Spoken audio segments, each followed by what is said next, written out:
The theatre of dreams has become a house of horrors. 4 consecutive defeats, 14th in the Premier League, and 7 points from relegation. Is this really Manchester United?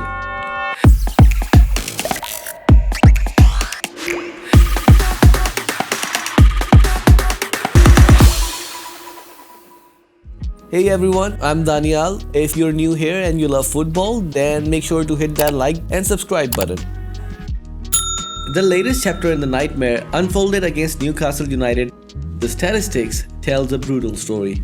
Just 41% possession at home, and the defense that crumbled within the opening 20 minutes. Alexander Isak's strike exposed United defensive weaknesses, no pressure on the ball, and a finish that silenced the Stretford end. And even before the wound could heal, Joelinton doubled the Newcastle's lead. Then came the moment that encapsulated United's fall from grace. A €47 million summer signing, Joshua Zirkzee, hooked after just 33 minutes of desperate and disconnected play. The Old Trafford faithfuls' sarcastic cheers echoed around the stadium that once struck fear into visitors' heart. Manager Rúben Amorim stood motionless on the touchline. This is nothing like a Manchester United that we know from our childhood. The crisis began with Sir Alex Ferguson's retirement in 2013, marking the end of an era that now seems like a distant dream. David Moyes, the chosen one, lasted just 10 months, breaking unwanted records and finishing 7th. His tenure is marked by confusion and declining standards. Louis van Gaal, on the other hand, brought his philosophy but delivered tedious football that had fans dozing in their seats. Though his FA Cup victory provided brief joy amidst the mediocrity, Jose Mourinho's tenure started brightly with Europa League success but ended in typical third season drama, complete with public player criticism and dressing room unrest. Ralf Rangnick's interim period exposed deep-rooted issues.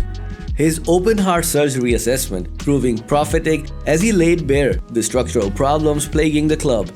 Ole Gunnar Solskjaer's reign brought initial magic, that unforgettable night in Paris, and a second-place finish that briefly rekindled hope among the United fans. However, tactical limitations eventually showed, as bigger teams repeatedly exposed his team's weaknesses. Erik ten Hag arrived with Ajax's attacking DNA and early promise, implementing a style that initially seemed to suit United's traditions, only for devastating seasons upon seasons to end his tenure in October. Now, Rúben Amorim confronts the same challenges, inheriting a squad lacking both confidence and cohesion. His success at Sporting ended a 19-year title drought through tactical innovation and youth development that earned him the job at United. But the Premier League has proven a different beast entirely. His 3-4-3 system emphasizes aggressive pressing and quick transitions, a style that dominated Portuguese football but seems ill-suited to United's current squad. At Sporting, this approach created a well-oiled machine that opponents struggle to break down, but English football's intensity has exposed its weaknesses. The implementation of Amorim's system requires tactical flexibility, effective communication, and unwavering commitment to youth development, 3 elements that are absent at Old Trafford. Amorim's Sporting side played with a clear identity, wings back providing width, midfielders protecting the defense while facilitating quick transitions, and a dynamic front 3 pressing relentlessly. This system yielded not just results but spectacular football, earning comparisons to some of Europe's elite teams. The contrast with United's current performances couldn't be starker. At United, however, this blueprint has encountered significant obstacles that threatens to derail Amorim's tenure before it truly begins. The Premier League's relentless intensity has overwhelmed his tactics, exposing weaknesses that opponents exploit with efficiency.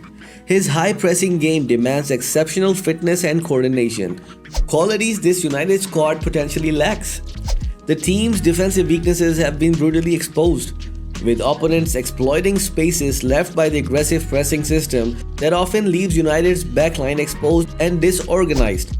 The squad, built through various managerial regimes with different tactical approaches, struggles to adapt to Amorim's methods, showing fundamental misunderstanding of positioning and movement. Players accustomed to counter-attacking football now face the challenge of implementing a possession-based high-pressing style that seems beyond their current capabilities. This misalignment between the tactical demands and player capabilities has led to this defensive and offensive chaos, with United often looking like 11 individuals rather than a cohesive unit. Amorim's commitment to a youth development, while admirable, faces the immediate pressure of Premier League survival, in a league that shows no mercy to teams in transitions. At Sporting, he could gradually integrate young talents, building their confidence through careful management and protected exposure to first-team football. But at United, the demand for instant results threatens this long-term vision, forcing him to rely on underperforming veterans rather than youth players. The vast difference between Portuguese and English football's intensity has complicated his transition, with every match exposing new challenges to his preferred style of play. Amorim still pushes for his 3-4-3 system, despite clear evidence of its current unsuitability for both league and his squad. The Premier League's unique challenges demand adaptability, something Amorim has yet to demonstrate as he stubbornly clings to his methods. His inexperience outside Portugal raised valid questions about his readiness for English football's unforgiving nature, with each passing week bringing new doubts about his ability to adapt to the world's most competitive league. So what do you guys think? Can Amorim break the post-Fergie curse? Or will he join the United's managerial graveyard? Share your thoughts in the comments and don't forget to like and subscribe, and I'll see you in the next video.